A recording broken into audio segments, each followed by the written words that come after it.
Hi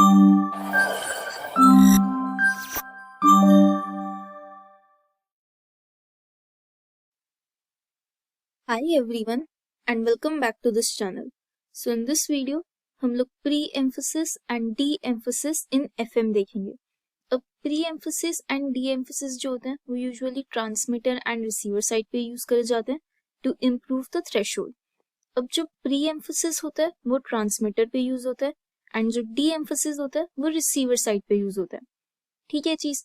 And their simple RC network that are used to improve the threshold up to 13 dB to 16 decibels. ठीक है. So सबसे पहले देखते हैं pre emphasis क्या होता है.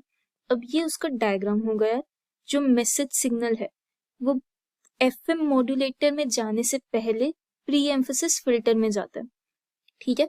सो जो प्री एम्फेसिस वाला प्रोसेस है वो FM मॉड्यूलेटर से पहले हो जाएगा एंड प्री एम्फेसिस फिल्टर का जो ट्रांसफर फंक्शन होता है वो ये होगा H pre of F. ठीक है ये चीज. अब ये उसका सर्किट डायग्राम है एंड यहाँ पे देख सकते हो कि एक सिंपल RC सर्किट है. ओके. एंड ये उसका रिस्पॉन्स है. अब इस रिस्पॉन्स से एक चीज अच्छे से क्लियर हो रही है that it is acting like a high pass filter because इससे क्लियरली पता चल रहा है कि ये बड़ी फ्रीक्वेंसी के जो कॉम्पोनेंट्स है उनको अलाउ करेगा एंड छोटी फ्रीक्वेंसीज को रिजेक्ट कर देगा. ठीक है ये चीज. So it is a high pass filter with transfer function. ठीक है. अब जो आउटपुट SNR है उसको इम्प्रूव करने के लिए होगा क्या, जो मैसेज सिग्नल है हमारे पास MT उसके जितने भी हाई फ्रीक्वेंसी कंपोनेंट्स होंगे उनको एम्फसाइज कर दिया जाएगा एट द ट्रांसमीटर. ठीक है ये चीज. जो प्री एम्फेसिस फिल्टर है वो आउटपुट SNR को इंक्रीज करने के लिए MT के सारे हाई फ्रीक्वेंसी कंपोनेंट्स को एम्फसाइज कर देगा. ठीक है चीज. एंड आफ्टर प्री एम्फेसिस जो MT होगा वो जो भी रेंज है बैंडविड्थ की उसको कंप्लीटली ऑक्यूपाई कर लेगा. ठीक है ये चीज. ओके. अब नेक्स्ट डी एम्फेसिस. सो ये उसका डायग्राम हो जाएगा. अब डी एम्फेसिस जो होता है ना यार वो प्री एम्फेसिस का एग्जैक्ट ऑपोजिट होता है. प्री एम्फेसिस में क्या था, FM मॉड्यूलेटर से पहले होगी वो चीज. डी एम्फेसिस में क्या होगा, FM डीमॉड्यूलेटर के बाद होगी वो चीज. ठीक है चीज. एग्जैक्टली ऑपोजिट होगा वो उसका. ओके. एंड यहाँ पर ये लो पास फिल्टर की तरह काम करेगा. प्री एम्फेसिस क्या था, हाई पास फिल्टर की तरह काम कर रहा था. But D emphasis will act like a low pass filter and ये उसके फ्रीक्वेंसी रिस्पॉन्स से भी क्लियरली विजिबल है कि वो हाई फ्रीक्वेंसीज को रिजेक्ट करेगा एंड सिर्फ लो फ्रीक्वेंसीज को अलाउ करेगा पास करना. ठीक है चीज. So it is a RC low pass filter. यहाँ पे जितने भी हाई फ्रीक्वेंसी कंपोनेंट्स हैं वो सारे डी एम्फसाइज कर दिए जाएंगे.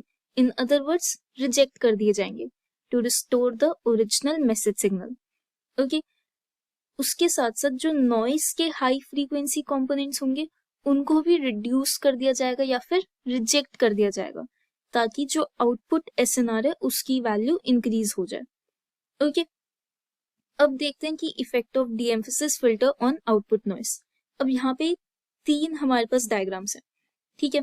फर्स्ट जो है this represents the output noise spectrum before D emphasis.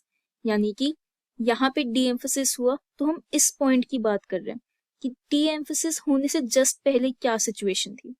ठीक है. सो यहाँ पर हम देख सकते हैं दैट -W एंड W इन दोनों पॉइंट्स पे इसकी वैल्यू काफी इंक्रीज कर रही है. इस इंक्रीज करने का मतलब क्या है, आउटपुट SNR की वैल्यू डिक्रीज कर जाएगी बिकॉज नॉइज इंक्रीज हो रही है. ठीक है चीज.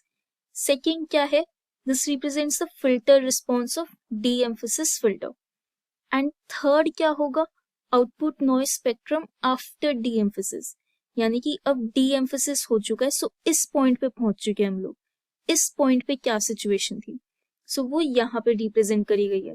इस पॉइंट पे अगर देखो सो -W एंड W अब यहाँ पर ये वैल्यू फ्लैट हो चुकी है. ऊपर वो इंक्रीज कर रही थी. Before D emphasis this was increasing but after D emphasis ये चीज फ्लैट हो चुकी है. अब अगर ये फ्लैट हो गई इसका मतलब क्या होगा, जो आउटपुट SNR है अब वो इंक्रीज कर जाएगा. इस सिचुएशन में वो डिक्रीज कर रहा था बिकॉज नॉइज आ गई थी, बट यहाँ पर वो अब इंक्रीज कर जाएगा। ठीक है चीज, ओके। सो ऑलवेज रिमेंबर, जो pre emphasis and de emphasis circuits होते हैं, they are use to increase SNR at transmitter before modulation and at receiver after demodulation, जैसे कि हमने यहाँ पर भी देख लिया। ठीक है जी, सो आई होप ये पूरा क्लियर हो गया होगा कि प्री एम्फेसिस क्या होता है, डी एम्फेसिस क्या होता है। प्री एम्फेसिस ट्रांसमीटर पे यूज होगा, डी एम्फेसिस रिसीवर पे यूज होगा। प्री एम्फेसिस मॉड्यूलेटर से पहले लगेगा, डी एम्फेसिस डी मॉड्यूलेटर के बाद लगेगा। Pre emphasis high pass filter, de emphasis low pass filter. ठीक है चीज, ओके। सो आई होप ये पूरा क्लियर हो गया होगा। So this is it for this video and I will see you in the next one.